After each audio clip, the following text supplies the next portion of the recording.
Graças a Deus, uma vez mais aqui nos reunimos para recebermos dele mesmo conforto e desafio. Nesta semana, entre as muitas atividades aqui desenvolvidas, tivemos ontem e hoje o nosso Fórum de Educação. Um convite a que nós reflitamos sobre nossas práticas no campo educacional, tanto em termos do nosso país, como de nossa família, como de nossa igreja. Este encontro, este fórum, se realizou ontem pela manhã, ontem à tarde, agora nos 2 cultos pela manhã, tendo um encerramento à noite, na primeira parte do culto, mas sobre isso, daqui a pouco, nossa irmã Sônia Gertner, que coordena a visão ministerial do crescimento em nossa igreja, nos orientará melhor. Saúdo então a todos os irmãos, saúdo aqueles que conosco estão participando pela internet, saúdo nosso coro Otília Galvão. Sempre um prazer termos as irmãs aqui conosco, podem então se assentar.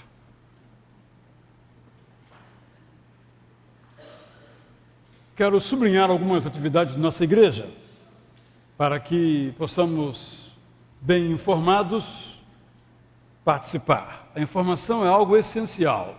Se a gente não participa, pode ser uma decisão, não vou participar. Mas pode ser uma desinformação. Se eu não sei, também não participo. Então, se alguém não participar de algo, eu espero que não participe porque decidiu não participar. É isso. Mas que não participe porque não sabia.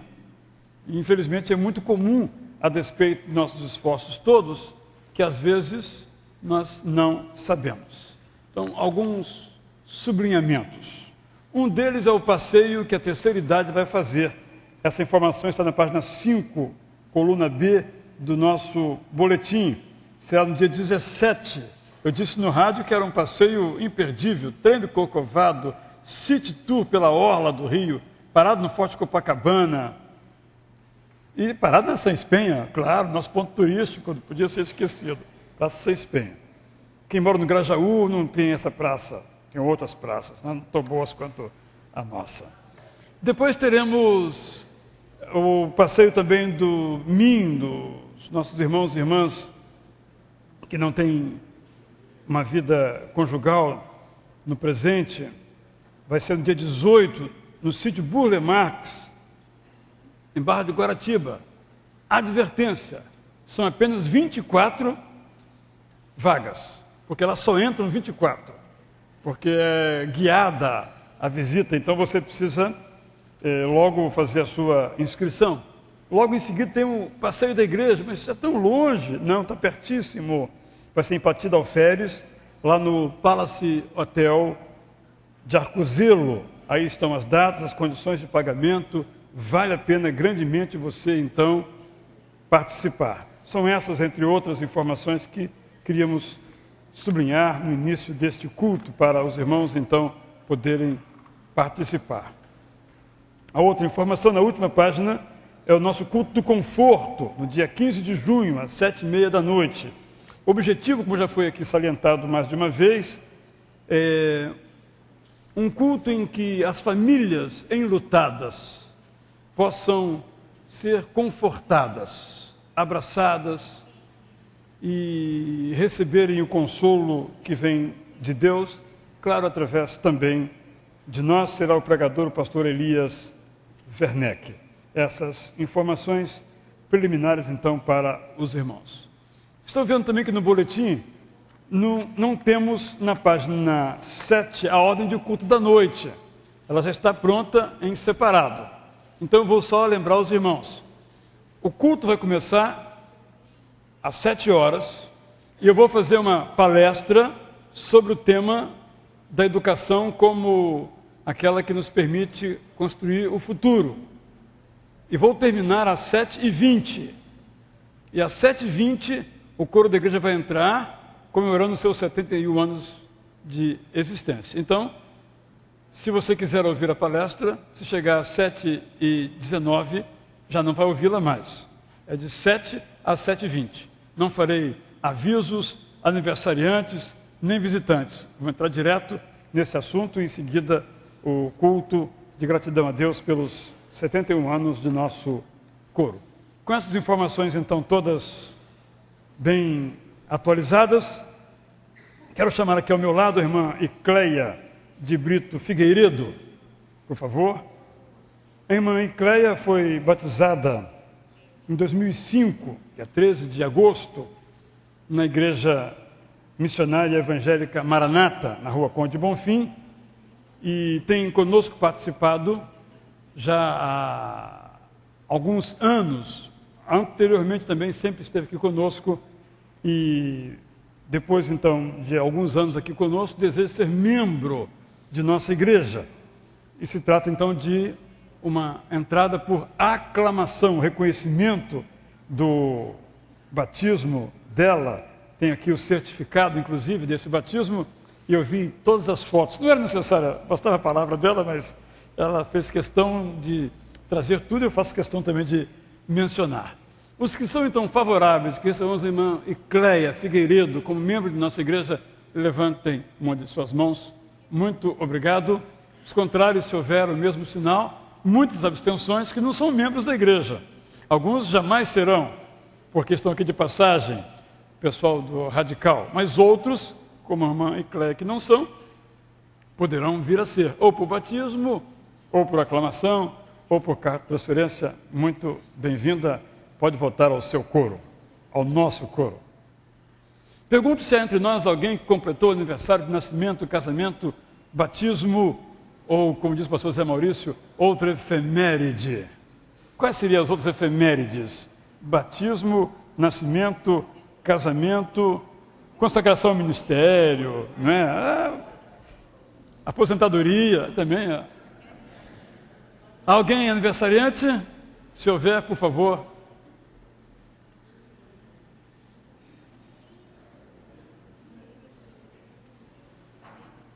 Esse é um dos homens mais baixinhos da igreja. Trazer identidade, pastor, para mostrar que nós estamos com a mesma idade hoje. Ele disse que ia trazer identidade para quê mesmo? Nós estamos com a mesma idade hoje. Ah, porque ele a vida inteira curte um sonho, que é alcançar a minha idade, 58. Ele alcançou até quinta-feira. Aí eu fico mais velho que você, tem que me obedecer. Agora mas depois de quinta-feira tem que voltar a me obedecer, porque você é mais novo, será mais novo do que eu. Parabéns, Ernesto. Rosângela, parabéns também pelos... Rosana, confundi, né? Poxa vida, dá uma chance para eu errar de vez em quando, quase sempre. Rosana Ruther Drummond, prazer também ter você aqui como aniversariante. É mais alguém? Tem alguém que pela primeira vez participa do nosso culto? Se houver, queira ficar em pé para receber o nosso cumprimento, por favor. Fique em pé, muito bem-vinda. Só se assente quando alguém lhe der um abraço. Isso, Marco, isso. Há mais alguém pela primeira vez? Obrigado por sua presença. Vamos todos nos colocar em pé. A irmã Sônia vai então agora orar. O pastor Zé Maurício vai ver o microfone para ela, dando graças a Deus por esses dois irmãos aqui e oferecendo ao Senhor este culto que nós sempre dizemos, e é verdade, só a Ele é devido. Muitas outras pessoas pedem o nosso culto, mas culto só e tão somente só ao nosso Deus. Vamos orar então. Pai, nós te agradecemos porque nesse domingo de manhã nós podemos nos reunir aqui como igreja, Senhor, para louvar o Teu nome, reconhecer a Tua mão de bondade e de misericórdia sobre a nossa vida, Senhor. Te agradeço porque nesse dia nós temos muitas bênçãos a agradecer, datas importantes a comemorar, em especial o aniversário de Ernesto, que foi ontem, o aniversário de Rosana, porque o Senhor tem concedido a eles, ó Deus, mais esse ano de vida na Tua presença, Pai. Muito obrigada porque a vida deles manifesta a Tua glória, Senhor, e que continue sendo assim, Pai, por muitos anos que o Senhor conceda a eles. Sabemos que tantos outros agradecimentos são colocados diante do Teu altar, da Tua presença nesse momento, nos corações aqui presentes, Senhor. Que o Senhor receba a nossa gratidão e o nosso pedido também de andarmos sempre, Pai, fazendo aquilo que Te agrada e glorificando o Teu nome, Pai. Aceita esse culto que prestamos, Senhor, agora, que o Teu Espírito possa ministrar, Senhor, a nós e através de nós, porque reconhecemos que somente se o Senhor estiver presente em nós, ó Pai, haverá um verdadeiro culto, a verdadeira adoração, Pai. Amém. Em nome de Jesus. Amém, Amém. Senhor. Pode vir então aqui dar os seus abraços na Rosana. Chega. E no Ernesto. Obrigado. Parabéns.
Vamos ficar de pé, vamos fazer a leitura do versículo para a memorização dessa semana. Pastor Israel pregava hoje de manhã no programa da rádio, e disse que o mais importante aqui não seria a dança, nem a verse, nem o lamento, mas aquilo que Deus faz na nossa vida, que é exatamente mudar esse contexto, ou aquela dificuldade, ou aquela situação que muitas vezes nos encontramos. Vamos ler então este belíssimo versículo e vamos nos envolver com o culto desta manhã, todos juntos. Mudaste o meu pranto em dança, a minha veste de lamento em veste de alegria. Salmo 30, 10. Vinde, cristãos, cantai. Vamos louvar o Senhor, vamos adorar de todo o nosso coração o Senhor com este belíssimo hino do Inário para o Culto Cristão.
Alegres brados de vitória ressoam nas tendas dos justos. A mão direita do Senhor age com poder, diz o salmista no Salmo 118, verso 15. É uma manhã de alegria, é uma manhã de exultação, é uma manhã de adoração. Alegre o seu coração. Talvez você possa ter passado alguns momentos difíceis no final dessa semana e no início dessa nova semana. Mas alegre-se no Senhor, porque a Bíblia diz que a alegria do Senhor a nossa força é. Vamos adorar o Senhor então cantando: Deus é o Senhor, Senhor da minha vida, da sua vida, da nossa vida.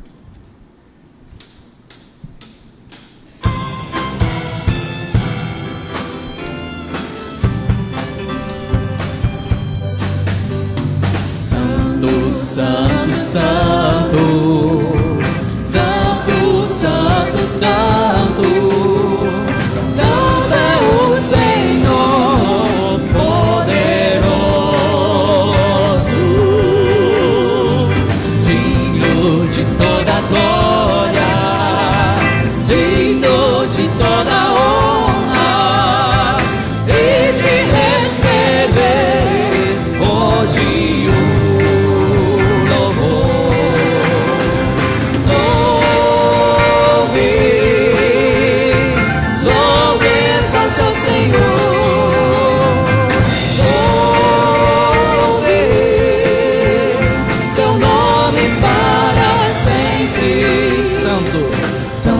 o Santo, Santo, Santo, Santo, Santo, Santo é o Senhor poderoso. Ele é digno de toda glória, digno de toda honra e de receber hoje o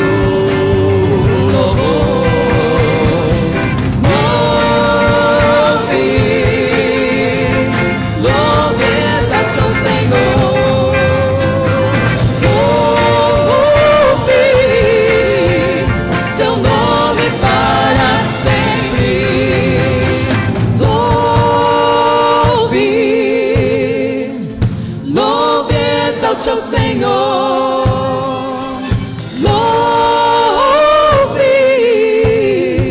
seu nome para sempre,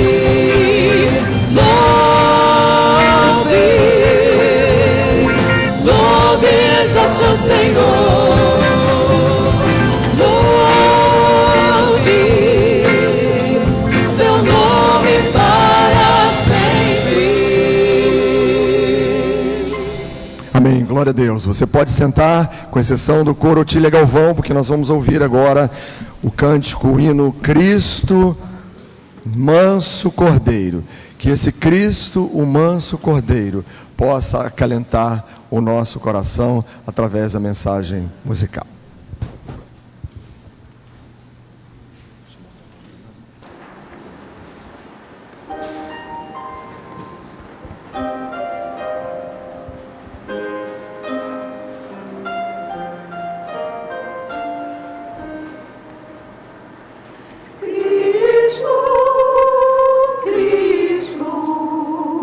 Manso Cordeiro, Cristo.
No segundo culto, nós ouviremos uma canção que nos fala da igreja como casa da oração.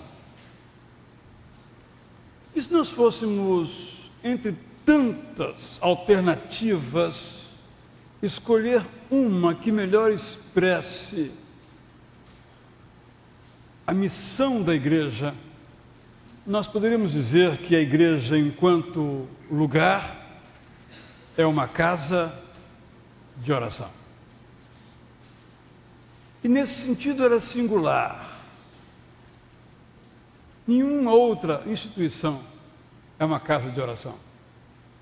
Pode até haver nela oração, mas casa de oração, eu coloquei de propósito no começo casa da oração, ou casa das orações, só a igreja. Estou certo que muitos de nós, a igreja enquanto templo, vimos pela manhã, ou à tarde, ou à noite, para orar, para colocar diante de Deus as nossas ansiedades, preocupações, também para agradecer.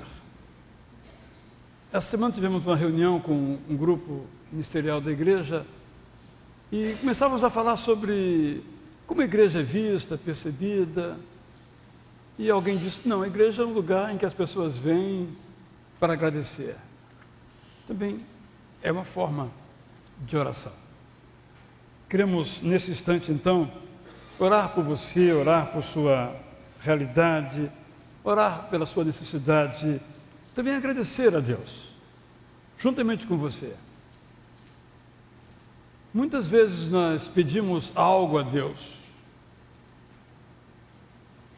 e quando vem, antes de agradecermos, nós já começamos a pedir uma outra coisa. Nem sequer celebramos aquilo que nós recebemos, que não é nem sábio e nem santo. Nós vamos agora então ler esse texto que encontramos em Reis, uma oração que Salomão faz. Depois vamos cantar essa música em que pedimos ao Senhor que nos use, que faça com que sejamos um farol, uma ponte, um abrigo, uma flecha, colocando diante dele as nossas vidas. Nessa hora, então, quem tiver o seu motivo de gratidão, poderá se levantar, vir aqui, estar ao nosso lado.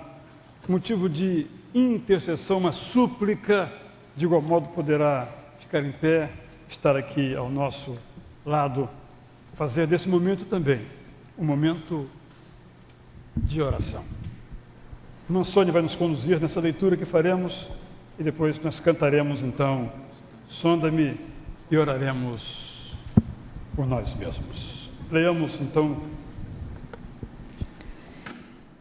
Mas será possível que Deus habite na terra?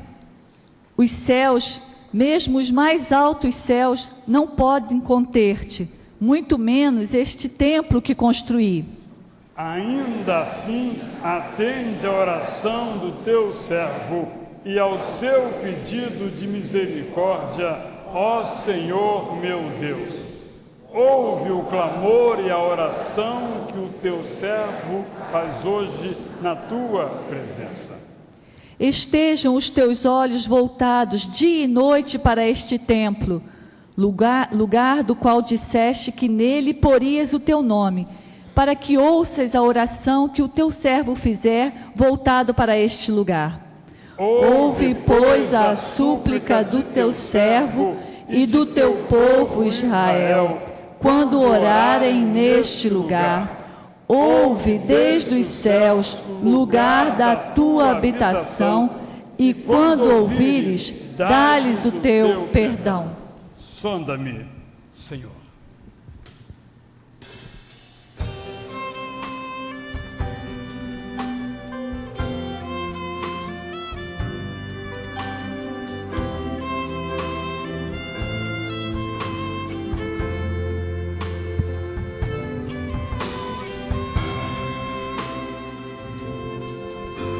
Sonda-me, Senhor,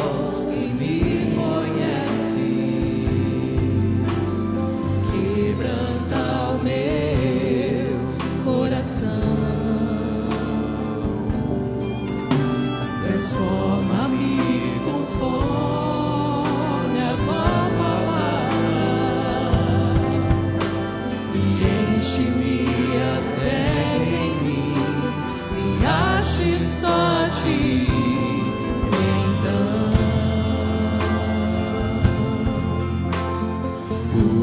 Usa-me, Senhor, usa-me como um farol que brilha à noite, como ponte sobre as águas, como abrigo no deserto, como flecha que acerta o alvo. Quero ser usado da maneira que te agrade em qualquer hora e em qualquer lugar. Eis aqui a minha vida, usa-me, Senhor, usa-me. Sonda-me, quebranta-me, transforma-me, enche-me e usa-me. Sonda-me, quebranta-me,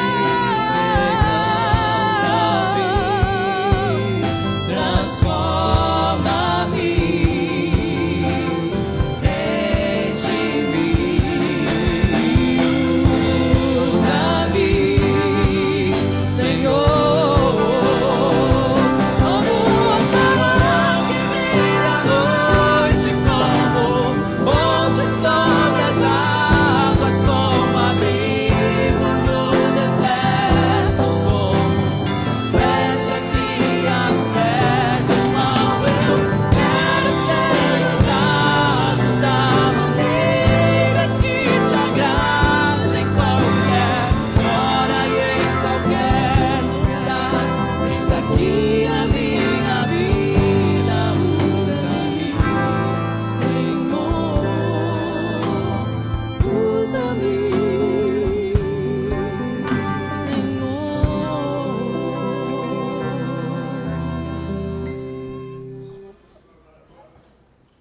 E entre os motivos, pastor Zé Maurício, temos aqui a irmã Zeli Matos, que vem pedir pelo seu filho Gerson, que na terça-feira, em São Paulo, onde ele mora, passará por uma cirurgia. Irmã Cátia está aqui para agradecer. Se lembram que ela esteve domingo passado, teria uma audiência muito importante nessa semana em relação ao seu bebê, e é um processo demorado, como a lei estabelece, mas foi tudo favorável a ela e o Mateus, né? E foi um estágio em que, então, o pátrio poder, então, já está nessa etapa reconhecido pelo casal. Tem outras etapas ainda, mas foi tudo muito favorável. Ela está aqui para agradecer, certamente virá para pedir em outros momentos e agradecer também outra vez. É um prazer muito grande, então, para nós. O tio da nossa irmã Kátia está internado e agora ele necessitará fazer a amputação de uma parte da sua perna. Ele tem uma diabetes já avançada, mas houve uma pequena melhora. Vamos orar, porque é uma situação bastante delicada, que Deus possa orientar e conduzir os médicos nessa cirurgia que é necessária. E essa irmãzinha aqui, como é o nome da irmã?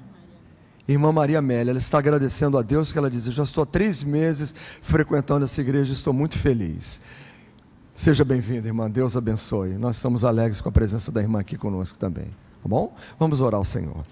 Nosso Deus, o nosso coração se alegra, o nosso coração te exulta pelas bênçãos, as vitórias que o Senhor tem concedido ao teu povo, como a nossa irmã Kátia e o seu esposo pela adoção do seu bebê. Nós te damos graças, ó Deus, porque nós aqui oramos para que tudo corresse de acordo com os teus preceitos e a tua vontade, e assim o foi, ó Deus. Obrigado por essa bênção, nós te adoramos por isso, Senhor. Te agradecemos pela nossa irmã Maria, que está frequentando aqui a nossa igreja, está feliz também por conviver agora na nossa família de fé, que ela seja grandemente abençoada, que a nossa igreja seja também uma grande bênção na sua vida. Amém. Te pedimos pelo tio da Cátia, ó Pai, tu sabes que aquela situação é uma situação muito, muito delicada, Senhor, mas nós confiamos no teu poder e entregamos aquela vida nas tuas mãos, para que o Senhor conduza os médicos e que aquela cirurgia tenha pleno êxito, ó Deus, para que ele possa, ó Deus, pela tua vontade, recuperar a sua saúde. Amém. Entregamos, ó Deus, o Gerson, que também vai submeter uma cirurgia, ó Deus, cuida daquela vida, abençoa a equipe médica, toma em tuas mãos, para que tudo corra, ó Deus, com total tranquilidade, e que essa cirurgia possa ter pleno êxito também. Amém. Agora, ó Deus, entregamos a vida de cada pessoa, de cada participante deste culto, que de pé se encontra neste santuário, ou mesmo assentado, aqueles que estão, ó Deus, nos assistindo pela internet. O Senhor conhece as necessidades de cada vida e de cada coração, e nós te suplicamos, Senhor, abençoa-nos, ó Deus, de acordo com a tua vontade, Senhor, porque o Senhor conhece aquilo que nós necessitamos. Nós confiamos no Senhor e sabemos, ó Deus, que em ti nós nunca seremos decepcionados, porque o Senhor é um Deus que está conosco todos os dias da nossa existência até a consumação dos séculos. Fala ao nosso coração, ó Deus, através da palavra que teremos nesta manhã, e que as demais partes deste culto possam concorrer para o nosso crescimento e para o nosso enlevo espiritual. É a nossa oração e a nossa gratidão, em nome de Jesus. Amém, Amém, Senhor. e amém. Todos podem, pois, se assentar.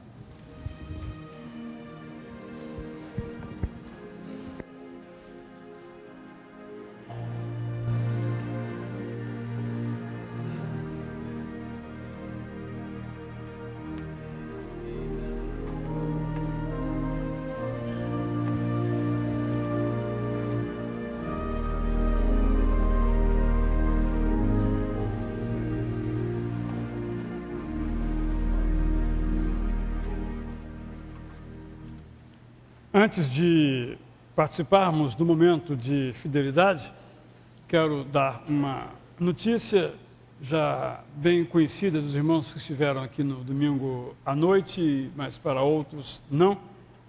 Em seguida, ouvimos algo pela irmã Sônia Gertner sobre o fórum que estamos nele envolvidos, então nós faremos nosso momento de fidelidade. A informação é sobre o nosso missionário da Ásia, do Afeganistão, que nós chamamos apenas de A, e sua esposa M. Eles, desde sábado passado, eles e os seus 2 filhos estão no Brasil. Domingo à noite já estiveram conosco, deram uma palavra à igreja. Estão já se transferindo para um apartamento de uma família da igreja que ofereceu a um preço bastante baixo para ficar ali o tempo que precisarem. Ele já foi encaminhado a uma clínica oncológica pelo Dr. João Schiavini, que está aqui conosco. Já começou então o seu período anterior ao tratamento, está bastante confiante, bem como os médicos que dele estão cuidando. Trago essa informação para que os irmãos então continuem a interceder. Ele ainda vai fazer alguns exames preliminares em nosso país, para depois, então, ter o seguimento no seu tratamento, nos cuidados para com ele. Então, repito, devemos interceder por ele. Quero trazer essa informação, então, aos irmãos. Quanto ao fórum, Sônia, esta é a ocasião de sermos bem informados a este respeito por você. Ontem nós passamos um dia muito abençoado aqui, os que puderam estar no Fórum de Educação. Foi o 3º Fórum da Visão de Crescimento. Pela manhã nós tivemos a palestra muito rica da doutora Elizabeth, e à tarde o fórum sobre o tema do bullying. E hoje nós continuamos com o fórum, tendo pela manhã a presença do pastor Delambre, que está conosco, vai falar, e à noite do pastor Israel. Então, assim, eu gostaria de dar algumas informações, se você se inscreveu no fórum ou quer se inscrever ainda, você pode ir na Secretaria da Visão, que você vai receber, então, o diáriozinho, o brinde que a gente preparou, uma folha para avaliação, para a gente é muito importante saber o que você achou e sugestões para o próximo fórum. E para aqueles alunos das faculdades, da Cândido Mendes, da FABAT, outra faculdade de pedagogia, a gente preparou o certificado para que você considere as horas de participação no fórum. Então, você pode pegar a saída lá na sala da secretaria. Se você não se inscreveu, pode se inscrever hoje, porque pode contar ainda com a sua participação pela manhã e à noite. Já apresento o pastor Delambre? Sim. Então, o Delambre, ele é uma pessoa que, para quem convive, pouquinho que seja com ele, vai perceber uma paixão dele, que é a educação, né? E isso assim, contagia a gente que trabalha com ele aqui no seminário. Ele dá aula em vários cursos aqui e pode fazer essa caminhada aí de companheiro, né, de cristão com ele. E assim, eu acho importante, ele falou que não precisava dizer, mas assim, o Delambre é alguém que tem se dedicado muito também na sua formação.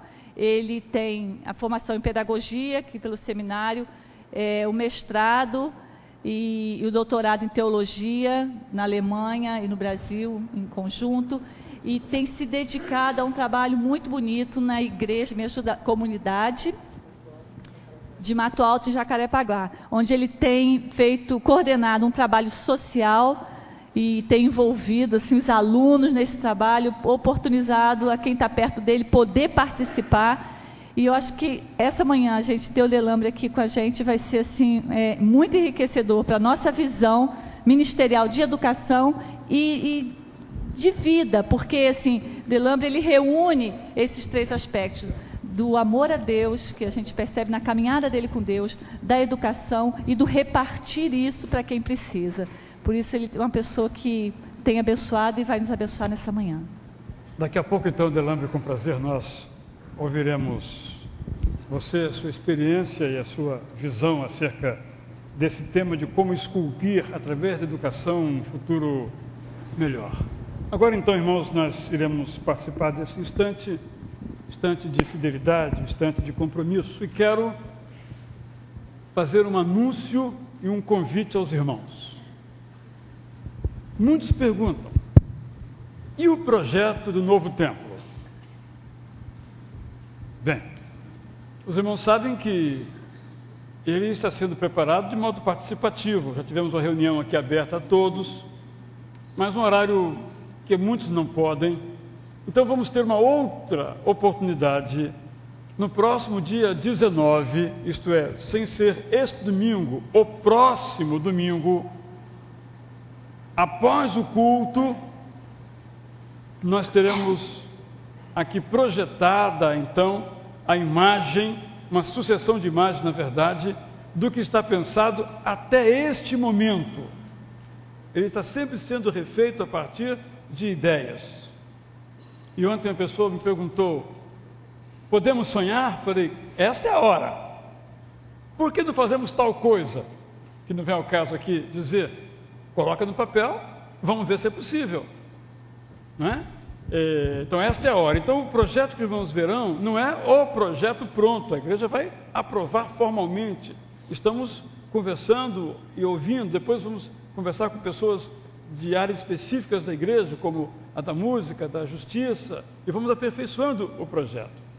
Estamos trabalhando, então, com a ideia de ter lá no nosso novo endereço, principalmente o santuário, para 2.100 lugares, e algumas poucas salas, o que nos coloca outros desafios, que vamos buscar responder a cada tempo. Então faremos essa reunião dia 19, e para facilitar a vida de todos, em seguida teremos o almoço. Então você já pode se preparar, não precisa se inscrever hoje não, mas na semana que vem você vai se inscrever. Queremos saber quantos então virão a este almoço. Vamos ter aqui a demonstração do projeto no estado em que ele se encontra. E depois disso, vamos almoçar juntos e a conversa poderá então prosseguir. Então, essa é a ideia, dia 19. Ou seja, o assunto está correndo e nós contamos com as orações dos irmãos. E eu gostei muito de uma palavra que eu escutei essa semana, na quinta-feira, em que nós falávamos nossas dificuldades de definir, porque são muitas necessidades. Não dá para fazer tudo o que nós queremos e precisamos fazer. E a pessoa diz, mas Deus vai nos dar discernimento.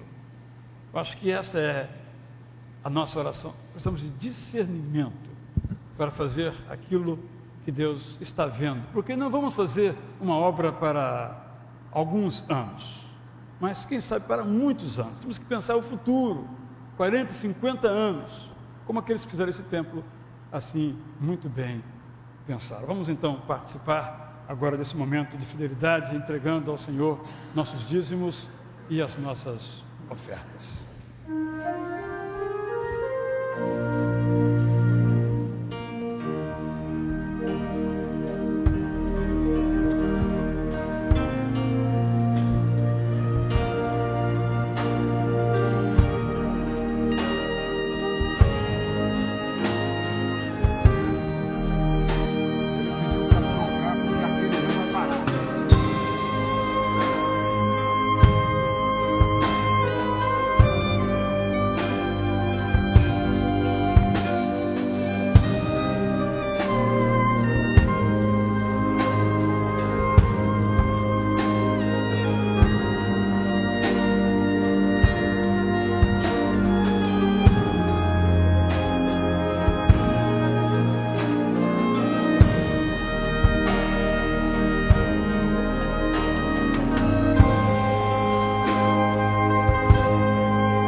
Senhor, te damos graças por todas estas ofertas, esses dízimos colocados nestas salvas agora. E, Pai, te rogamos, como sempre fazemos, que dês àqueles que vão administrar esse dinheiro o discernimento que precisam, para que possam manipular cada real como sendo de fato como é teu. Abençoa, Senhor, esses gestores desses recursos. Pai, te agradecemos por essa música tão bonita, o Rei da Glória, contando a história de Jesus. Mas, sobretudo, Pai, te agradecemos pela história do Rei da Glória, Jesus Cristo, que se humilhou, se tornou homem como nós somos, entregando a sua vida no lugar da nossa vida, para que pudéssemos ter vida abundante, vida eterna. Oh Deus, muito obrigado por Jesus. Toma agora, Senhor, o teu filho, Delambre de Oliveira, para que os desafios vindos através da boca dele sejam os teus desafios a nós nesta manhã. Te rogamos agradecidos em nome de Jesus. Os irmãos podem então levar, por favor, as salvas. Pastor Delambre de Oliveira tem agora então a palavra aos nossos ouvidos.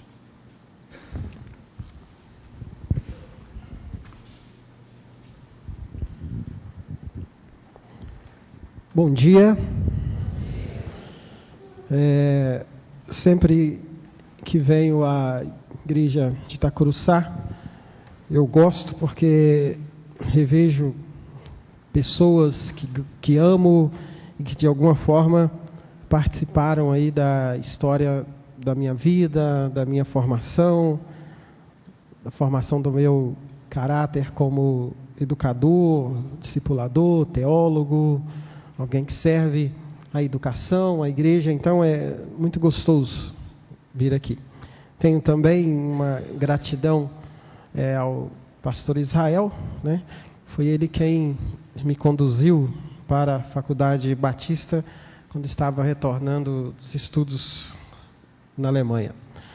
A Sônia, a gente convive juntos lá na faculdade e é gostoso a gente conseguir implementar uma nova visão de educação onde nós não somos competidores. Nós somos aqueles que servem, que ajudam, que estão dentro de um mesmo projeto. Então, se você não sabe, você pede ajuda. Se você percebe que o outro desempenhou algo melhor do que você, você elogia. Então, são ações que fazem toda a diferença. Educação, esculpindo um futuro melhor. Quando eu recebi o tema, eu já, de cara, percebi o desafio pelo tema. Porque a noção de esculpir, ela não faz muito parte do modelo ou do projeto de educação do ponto de vista epistemológico que a gente tem implementado.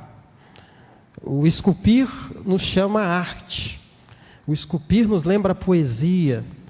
O esculpir nos lembra o convite a que cada pessoa, a partir das suas próprias perguntas, se arrisque a criar as teorias, a levantar as propostas. E aí você já tem um problema fundamental. Porque nem sempre as perguntas que você faz para a vida são as perguntas que estão na universidade, que estão na academia. Então, como pensar a educação como um projeto de esculpir um futuro melhor? Então, eu falei, então vamos tentar ir na contramão um pouquinho.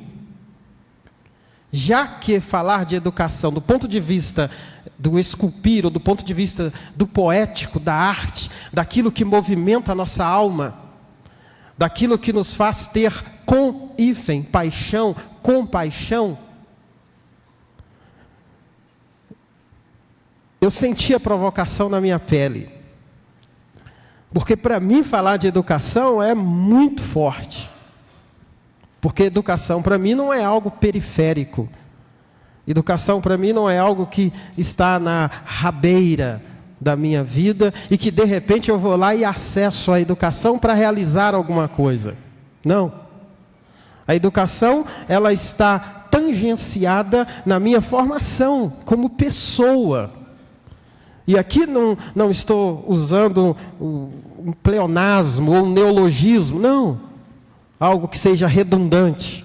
Não, estou dizendo o real. E aí, eu tomo um pouco a liberdade de iniciar contando algumas coisas que mostram um pouquinho isso. Minha relação, então, com o processo de educação, ele se deu lá atrás, quando eu estava na minha casa, família, aquela família, a gente chama de família humilde, mas pobre. E aí minha mãe, professora, tinha lá o Mobral em casa, à noite. E aí eu aprendi a ler segurando na barra da saia dela, porque ela dava aula de Mobral à noite. Cobrava muito pouco. Era o processo ali de educação. Mas o interessante é que outros aspectos, eles foram se entrelaçando, porque eu experimentei a educação também via solidariedade. Via solidariedade. Eu brinco que a educação salvou a minha vida. Todos os aspectos. Não sou muito adepto de você utilizar a história da pobreza como autocomiseração. Não sou fã disso, não. Mas, às vezes, quando alguém que o avô fez direito, o bisavô fez direito, o outro fez direito, o pai fez direito, e ele está estudando direito por causa disso, ele conta a sua história. Então, a minha também vai assim. Eu lembro que quando ia chegando ao final do mês, a gente tinha algumas dificuldades para alimentar. 6 filhos, minha mãe, separada. E aí, a diretora dava para ela a merenda que sobrava, para a gente poder se alimentar. A educação que salvou a minha vida. Eu estou aqui porque aquela diretora foi solidária com a minha mãe, que nos alimentava. Não vejo nenhum problema nisso. Mas é interessante porque, dessa vez, quando eu voltei para minha casa, em dezembro, em Minas Gerais, eu sou fissurado com documentários. E eu então chamei o meu primo e falei, vamos lá, vamos colocar minha mãe, a sua tia e a outra irmã dela, as 4, para a gente ouvir nossa própria história. E peguei a câmera e fui filmar. E aí eu descobri outra coisa. De novo, a educação estava amarrando todo mundo, porque era praticamente impossível na década de 50, 60, em Santana de Ferros, distrito de Itabira, algumas negrinhas conseguirem estudar. E a gente ficou meio encabulado com isso, eu e mais meu primo. E aí nós descobrimos que a minha tia, minha madrinha, mais velha, ela saía de Santana de Ferros e ia para Belo Horizonte, trabalhava na casa de família e pegava o dinheiro todo e mandava para Santana de Ferros. E com esse dinheiro, as 2 irmãs pagavam a escola particular para as 2, para formar professora. E aí eu falei, não, mas tem mais alguma coisa aí? Porque de onde vocês tiraram esse desejo de estudar para ser professora? E aí eu descobri por que eu gosto da educação. A minha vovó, analfabeta, lá em Santana de Ferros, trabalhava numa casa de família muito rica. E nessa casa de família, a dona chamava as filhas toda manhã e falava assim, olha, vocês têm que estudar, porque tem que ser professora. Falava com a filha. Minha vovó analfabeta chegava em casa, pegava as 3 filhas e dizia, você tem que estudar, formar professora. Interessante, gente. A vida é um mistério, cara. A vida é um mistério. Eu gostaria muito que no dia que eu peguei o título de doutor, que minha vovó estivesse viva, para mostrar que eu era fruto de um analfabeta. E que, ao mesmo tempo, vale a pena sonhar. Vale a pena reconhecer aqueles que fizeram por nós, para que a gente possa estar vivo, estar sonhando, estar levando coisas para frente. Então, quando eu penso na educação como um projeto para pensar um futuro melhor, e agora entrando especificamente no tema da educação nesse aspecto, a gente tem que fazer uma pergunta que ela é fundamental dentro da educação, do ponto de vista técnico. o que é a educação hoje? Ou seja, quando você participa de congressos de educação, e educação aqui tem uma característica já inter e transdisciplinar, então necessariamente não se reduz a discussão em educação, mas as discussões que acontecem também nas outras disciplinas, nas outras áreas do saber. E as outras áreas do saber, a gente tem um certo consenso, hoje, à luz das discussões que a gente poderia citar aqui, uma série de teóricos para vocês, Jean Lyotard, Zygmunt Bauman, Gilles Lipovetsky, Edgar Morin, vários outros, teologia, David Tracy, Michael Amaladós, Ulrich Rohr, Kortner, todos esses percebem que na nossa sociedade hoje, seja aqui no Brasil ou em qualquer parte praticamente do mundo, a gente está vivendo uma crise de sentido, uma crise de valores. E essa crise de valores, em princípio, ela pode ser boa ou pode ser ruim. Não existe, em princípio, um mérito. O mérito precisa vir pela análise de cada situação. E aí, para exemplificar um pouco isso, um físico chamado Thomas Kuhn escreveu um livro, As Estruturas das Revoluções Científicas, onde ele mostra, então, que esse período precisa ser compreendido à luz da crise de paradigmas. Traduzo isso para quem não está inserido dentro do contexto da universidade. É como se eu, você, nós, que vivemos nessa sociedade, nesse momento, sofremos algumas angústias, alguns sentimentos de transições, alguns vão chamar também de transições epocais, pelas quais nós não sabemos, mas sentimos. Como se nesse exato momento, ou nessa geração, a sociedade estivesse sofrendo transformações que fazem parte de um longo processo. Cada um vai dar um nome para isso. Algumas conclusões bem finas, bem frágeis. Todos esses teóricos, em uma certa medida, concordam que essa crise de paradigmas que a gente tem hoje, essa crise de valores, essa crise de sentido, faz parte de um movimento que começa, para a gente, do contexto teológico, entender um pouco melhor, depois da Reforma Protestante, com o Iluminismo, com o Romantismo, com a Renascença, onde você tem, aos poucos, a formação de um paradigma que a gente vai chamar de paradigma da racionalidade fechada. Explico isso. Racionalidade fechada, basicamente, começa lá, proposta de Descartes, penso, logo eu existo. Eu não penso porque eu sinto. Eu não penso porque se eu estou acometido por uma depressão eu posso morrer.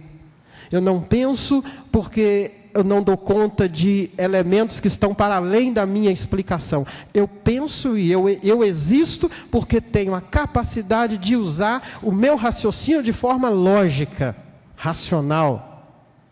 Isso vai estar na base, então, do que a gente vai chamar do desenvolvimento do conhecimento na modernidade, até os dias de hoje. E isso vai ter, então, diversas consequências, segundo a educação e segundo esses teóricos vão nos mostrar. O que para mim, que para nós é importante dentro desse aspecto? O que para nós é importante? Eu sempre gosto de brincar com poesias. Acho que a poesia acessa lugares onde a linguagem, a alma, as palavras, elas não conseguem ir. E por vezes, dentro desse paradigma, durante um período, poesia e mito eram considerados como de menor qualidade. porque não tinha como ser provado a sua eficiência. Mas a poesia e o mito revelam dimensões profundas do ser humano. Dimensões profundas das perguntas que pulam da nossa alma, para as quais as palavras ou a teoria, num primeiro momento, não dá conta. Não consegue atingir. Machado de Assis fez uma poesia, O Homem e as Suas Viagens. O homem, bicho da terra, tão pequeno, chateia-se na terra, lugar de muita miséria e pouca diversão. Faz um foguete, uma cápsula, um módulo, toca para a lua. Desce cauteloso na lua, pisa na lua, planta bandeirola na lua, experimenta a lua, coloniza a lua, civiliza a lua, humaniza a lua. Lua humanizada, tão igual à terra. Homem chateia-se na lua. Vamos para Marte. Ordena as suas máquinas, elas obedecem. O homem desce em Marte, pisa em Marte, experimenta, coloniza, civiliza. Humaniza Marte com engenho e arte. Marte humanizado, que lugar quadrado. Vamos para outra parte? Claro, diz o engenheiro sofisticado e dócil. Vamos a Vênus. O homem põe em pé em Vênus. Vê o visto. É isto?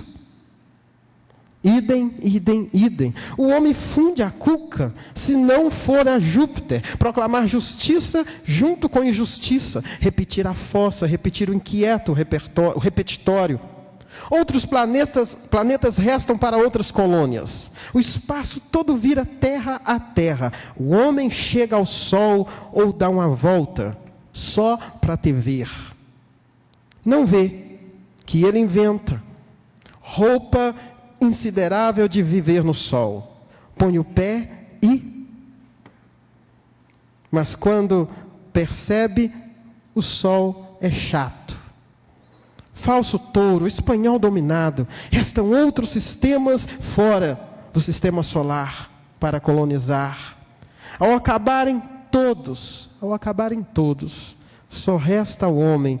Estará ele equipado? A dificílima, dangerosíssima viagem de si para si mesmo. Pôr o pé no chão do seu coração. Experimentar, colonizar, civilizar, humanizar o homem. Descobrindo em suas próprias inexploráveis entranhas a perene, insuspeitada alegria de aprender a conviver. Vai para todos os lugares, e onde o ser humano chega, ele é obrigado a se ver consigo mesmo. Quando a gente pensa, então, na educação, como essa possibilidade de esculpir um futuro melhor, e aqui na minha proposta, repensar, então, esse modelo de paradigma que a gente tem por trás, por baixo, que esses teóricos chamam hoje de crise de paradigmas. Na minha pesquisa, a gente está suspeitando que a crise de paradigmas, na verdade, é uma crise de relações. É uma crise relacional.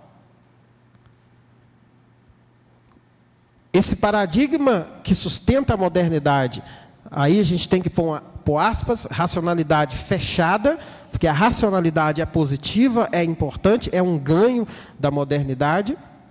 A racionalidade fechada, ela começa a propor projetos de relações, onde o outro é apenas o outro à luz daquilo que eu estou querendo que ele seja. E isso é levado às suas últimas consequências. Eu diria então, que a crise de paradigmas, ou esse momento, coloca para a gente uma pergunta central. Qual é o sentido da vida? Qual é o sentido da vida? Qual é o paradigma relacional vigente no projeto de desenvolvimento de nossa sociedade? Qual é o valor do outro. Os outros têm valor apenas no momento em que servem para satisfazer as necessidades do mercado. A natureza serve apenas na medida em que pode extrair dela os seus bens. Por isso podemos retirar dela o melhor dela, natureza, e devolver para a natureza o melhor que nós tiramos como lixo e como um dejeto. Quando eu penso, então, no paradigma da educação, dialogando com esse modelo, a gente vai dizer que a crise, que os teóricos chamam de crise de paradigma, dentro de uma outra linguagem, é, na verdade, uma crise de dificuldade de coexistência. De coexistir com o outro que é diferente, sem que o outro tenha que ser subjugado àquilo que eu acho que tem que ser. Na minha pesquisa em educação, que entrelaça sustentabilidade e ecologia, e entrelaça a favela, a comunidade, eu utilizo a comunidade, a favela, como lugar que coloca algumas perguntas que poderiam ser tomadas como protótipo das perguntas que ecoam na humanidade. Do outro lado, eu utilizo as mudanças climáticas como sendo representação simbólica do maior grito da ecologia. Que, na verdade, juntando a favela local com a dimensão global, nós temos a mesma pergunta. A mesma pergunta. Qual o projeto de relação, de relacionamento com o outro que nós temos vigente dentro dos nossos modelos de sociedade? Nesse sentido, a gente pode suspeitar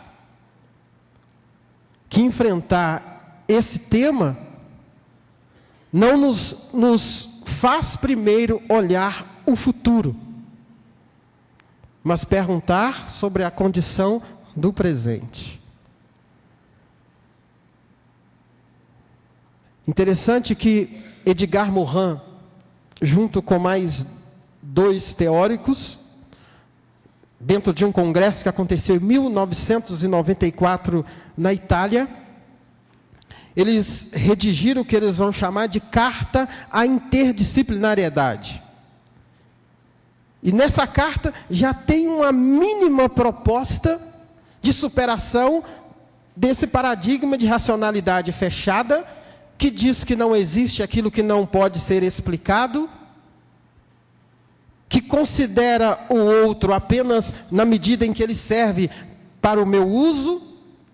E é interessante que no preâmbulo dessa carta, eles vão dizer assim: considerando que a vida está ameaçada de maneira bastante pesada por uma tecnociência triunfante, a qual só obedece à lógica apavorante da eficácia, considerando que a ruptura contemporânea entre um saber cada vez mais acumulativo e um ser interior cada vez mais empobrecido, leva a uma subida de um novo obscurantismo, cujas consequências no plano individual e social são incalculáveis.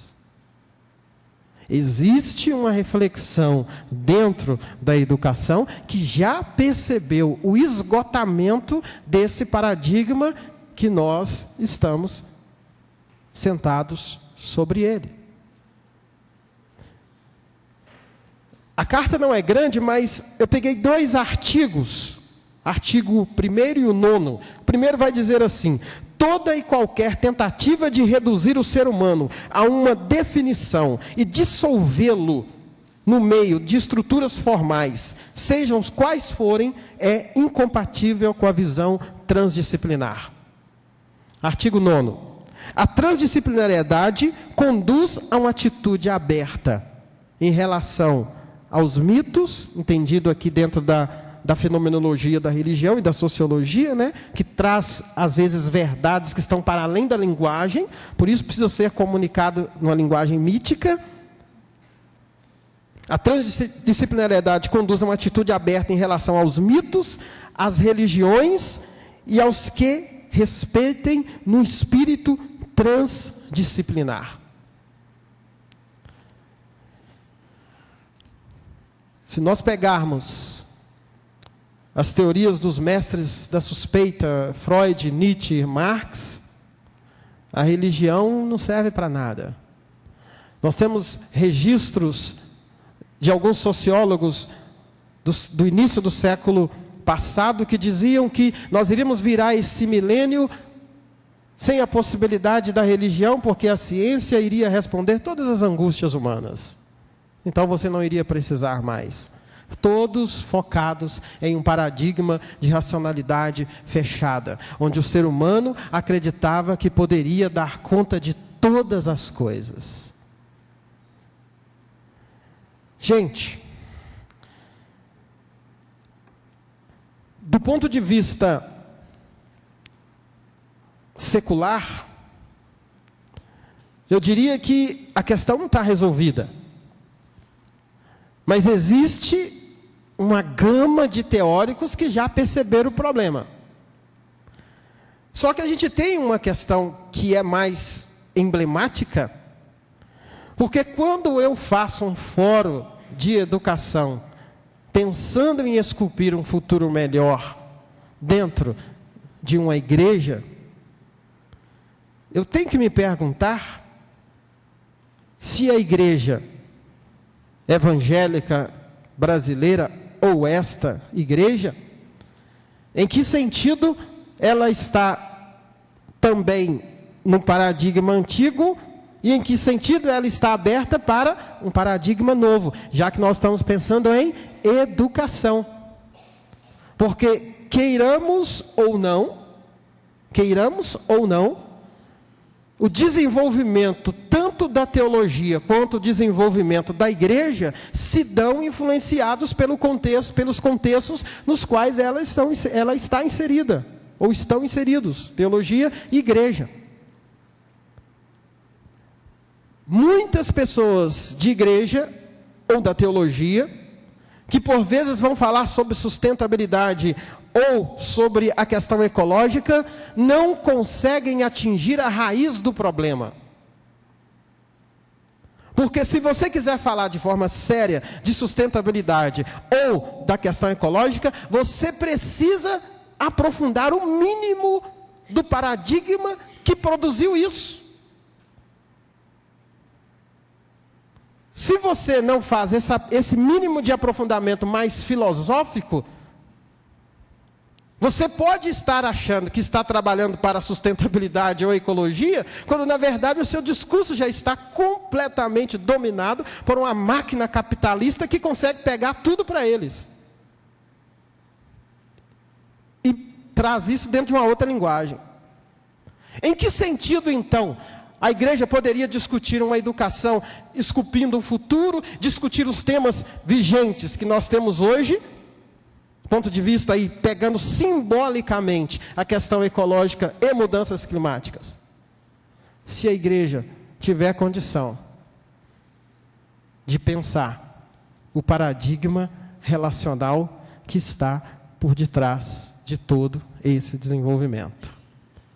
E aí se torna um problema, porque eu vou ter que perguntar também se a qualidade da relação dentro do nosso ambiente não segue os mesmos modelos lá de fora, que são subliminares, e que de alguma forma a gente não tem como escapar disso, porque a gente trabalha, a gente precisa ganhar dinheiro, a gente precisa sustentar a casa, a gente precisa pagar, nós precisamos pagar nossas contas.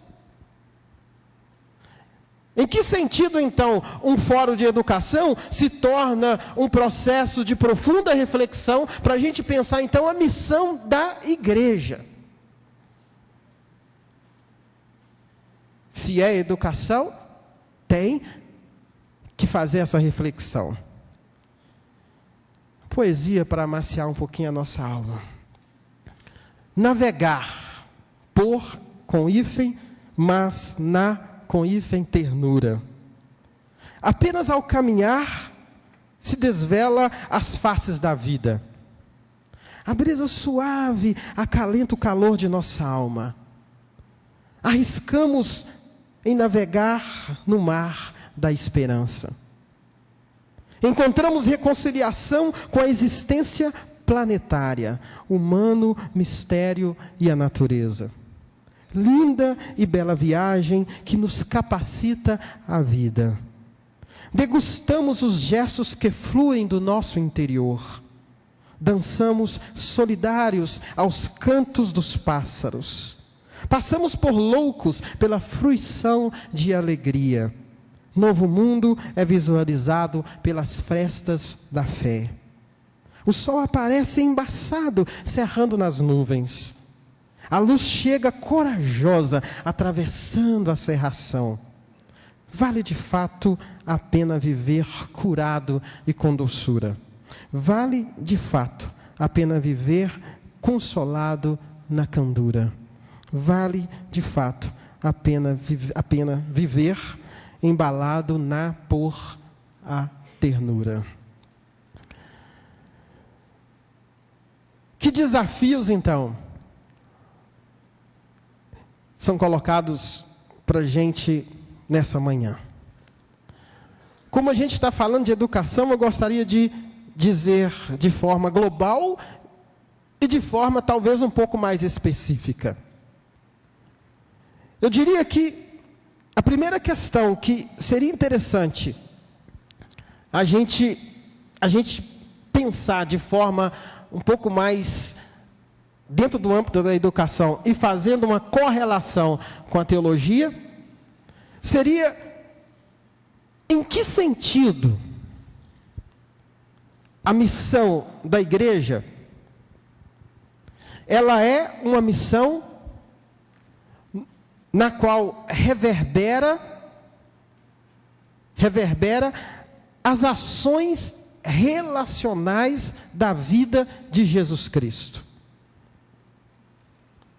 Isso para a gente é interessante, do ponto de vista de paradigma. Porque a gente vai perceber uma coisa interessante dentro da teologia e dentro do desenvolvimento da vida de Jesus Cristo,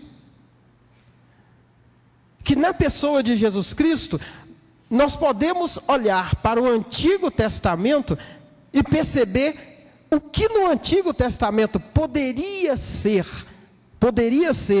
revelação de um caráter de Deus e o que no Antigo Testamento pode ser expressões do que a gente vai chamar de um antropomorfismo humano na sua compreensão de Deus. Por que digo isso? Nós temos exemplos no Antigo Testamento onde Deus manda matar. O Deus que Jesus Cristo nos revela não manda matar. Mas Sião teve um problema sério no século II quando se deu conta dessa disparidade. Jesus Cristo nos revela um Deus que vem ao encontro do ser humano e estabelece com esse ser humano relações. E essas relações são relações que aprofundam a dignidade do ser humano. São relações que percebem o ser humano um pouco além daquilo que ele mesmo está observando. Você pode dizer assim, mas isso é óbvio.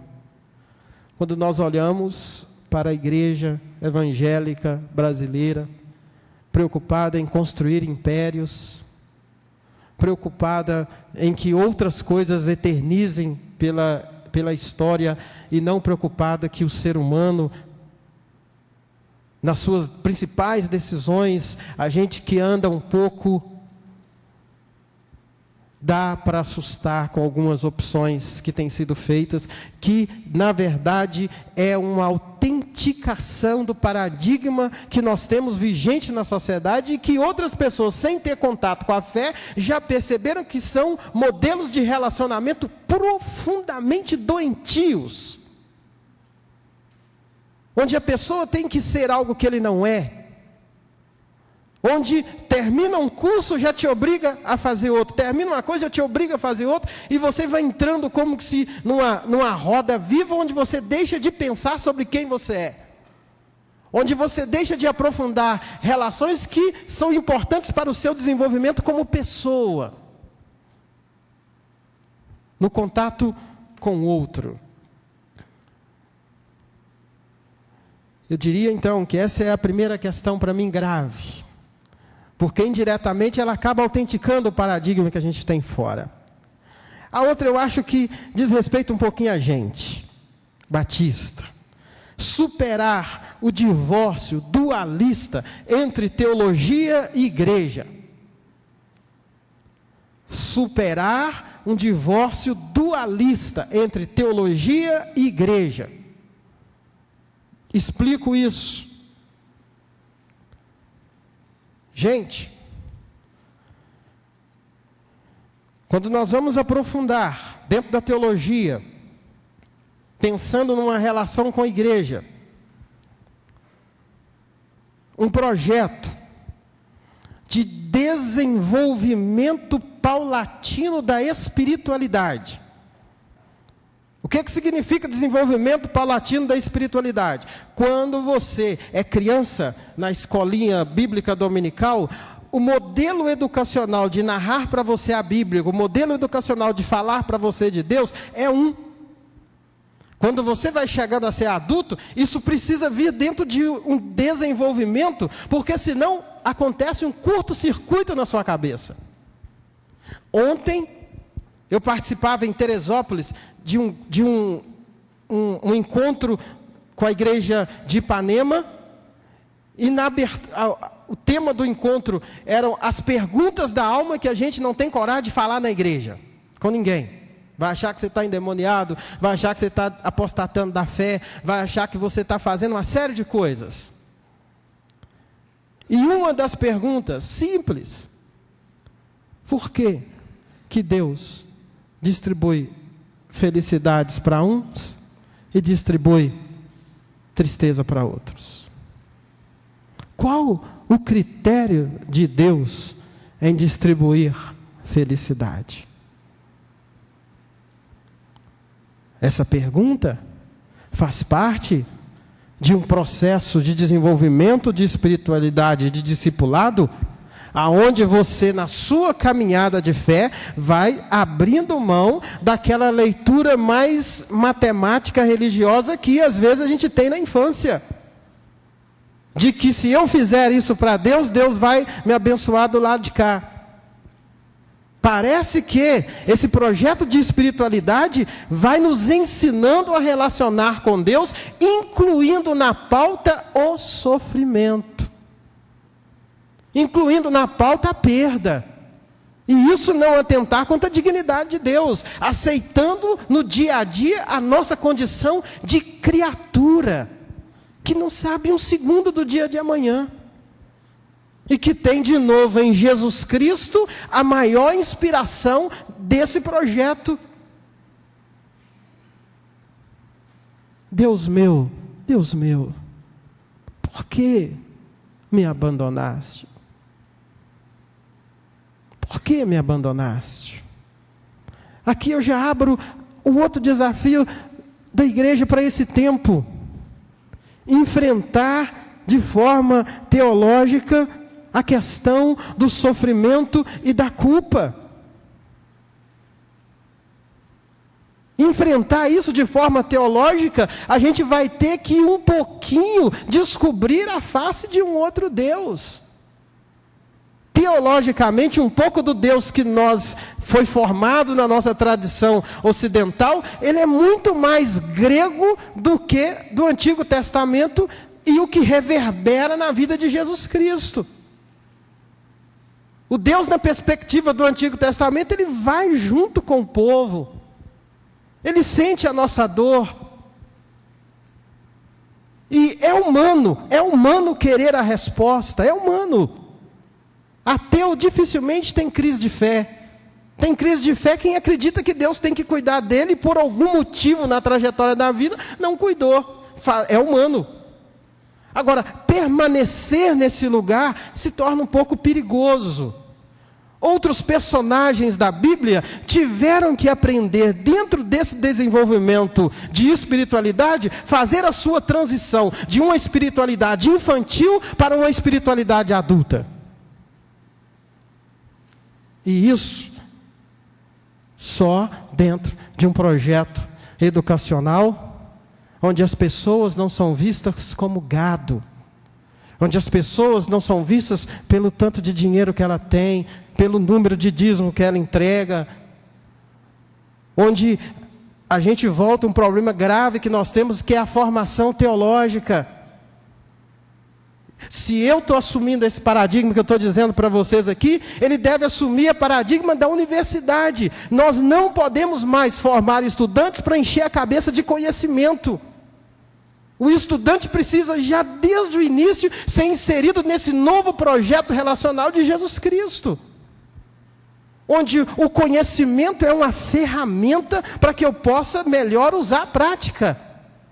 Mas ao entrar no curso de teologia, eu vou começar a ter uma crise no início. Por quê? Porque eu sou formado dentro dessa escola, que acredita que o conhecimento, que se eu fizer um excelente curso de teologia, eu estou pronto para servir a igreja. Está errado.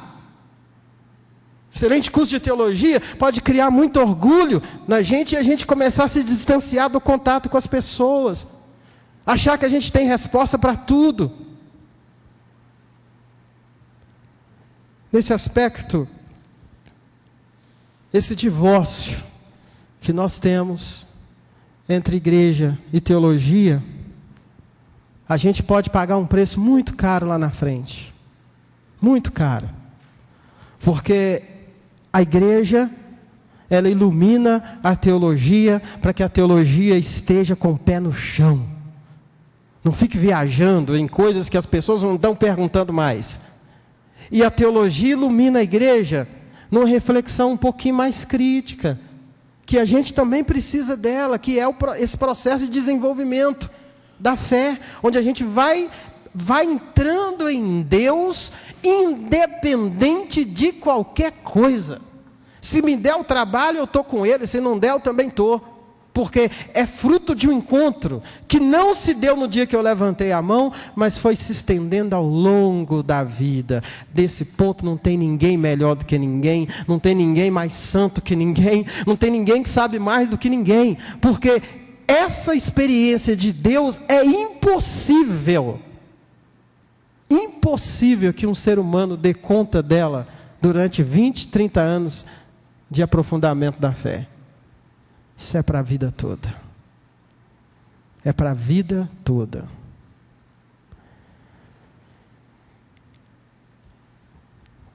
Teve um dia, duas coisas. Eu recebi uma ligação dos Estados Unidos pedindo para prestar consultoria em um curso de teologia.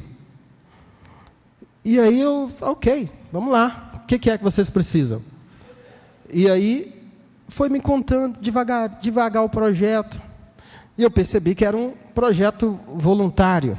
E a gente tem trabalho.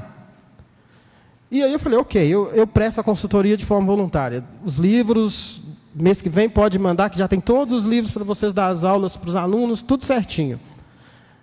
E no final a gente também não tem um professor para dar aula. Aí eu falei, tá bom. Vamos para frente.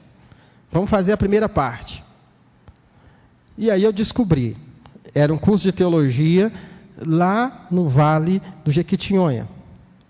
Eles reuniram aqueles pastores que estavam todos lá, na maioria batista, naqueles locais onde ninguém vai. Por vezes essas pessoas são esquecidas, às vezes pelas nossas estruturas denominacionais. E eles reuniram, eu fui descobrindo o projeto aos poucos. Eles faziam esse curso de teologia, onde o professor ia uma semana, dava aula e voltava. Eu falei, mas qual é o objetivo seu de verdade para que esses professores tenham esse curso de teologia? Aceita o convite de vir voluntário que você vai descobrir. Só que eu já estava apaixonado pelo projeto. E no final não conseguiram achar o professor. E foi eu. Acho que o Israel era o reitor. Fiquei uma semana fora aqui. Quando eu cheguei lá, falei, a educação é um milagre de Deus em alguns momentos. Foi uma das melhores experiências que eu vivi na área da educação, agora especificamente teológica. Aquele pessoal, a sua maioria recebia o salário para ser pastor lá naqueles rincões de 600, 700 reais. Eles estavam fazendo curso de teologia à distância para depois tentar um reconhecimento, sabe para quê? Para aumentar o salário, dando aula de ensino religioso lá nas escolas do mato, onde doutor não vai, doutor em educação não vai, doutor em teologia não vai, doutor não vai. E aí, alguém que já tem, às vezes, o salário dele, a situação muito confortável, discute se um curso de teologia pode ser ou não reconhecido.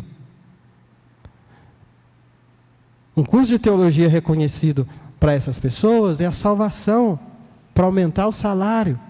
Um curso de teologia reconhecido é salvação se nós queremos ter pastores dignos de caráter, porque depois de ter feito 4 anos de teologia, eu tenho que confrontar o meu aluno para não ser pastor. Você descobriu que isso não é a vocação da vida dele, e aí, perdeu 4 anos da vida dele? O que ele vai fazer com isso depois? Nenhum concurso público pode fazer. Nenhum. Gente, dentro do novo modelo de teologia, não pode haver divórcio de teologia com a educação, com a igreja, porque teologia não é para tirar a fé de ninguém. A teologia deveria levar essas perguntas que nós temos na alma quando estamos na igreja, para a gente dialogar com elas dentro da teologia e ver se o que a gente está trabalhando é coerente ou não. Então, a gente teria um novo projeto de desenvolvimento que nos facilitaria dentro desse processo.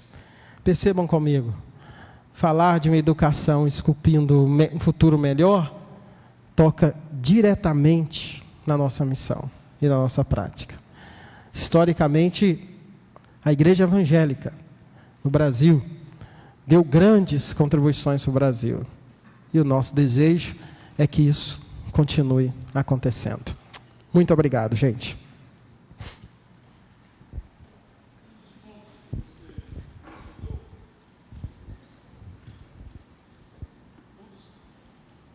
Pontos que você mencionou foi a sustentabilidade, né? E nós, como um gesto simbólico, porque hoje é o dia separado pela ONU no mundo inteiro para o meio ambiente, estamos promovendo aqui a venda de mudas de plantas para serem plantadas, né?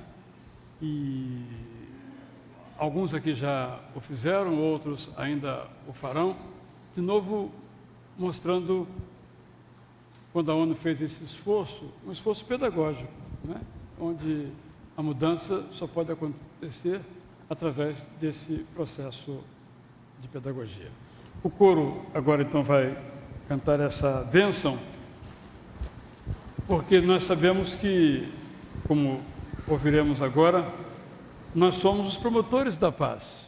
Paz em todos os sentidos, em todas as dimensões, né? Paz que excede todo conhecimento, paz que está dentro de nós, paz que pode ser sinônimo de felicidade ou qualquer outra palavra. E nós somos chamados a comunicar, a usar aquilo que Deus nos deu, como você mencionou, para repartir. E foi muito tocante a sua menção à sua avó, né? De como uma educação uma frase torta no contexto dela, né? Dita a outras pessoas, ela ouviu aquilo como se fosse para si e para a sua família, e o que depois ocorreu. Alguns anos aqui eu pedi que ficassem em pé os filhos de crentes, os netos de crentes, os bisnetos de crentes. E se nós pudéssemos ouvir a história do bisavô, como é que ele chegou à fé, e como é que essa fé foi depois transmitida oralmente, experiencialmente a tantas outras pessoas. A fé também se insere nesse processo de aprendizagem. Deus, então, nos ajude a esta caminhada. E se você não é aluno da escola dominical, torne-se então aluno.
Todos dizemos?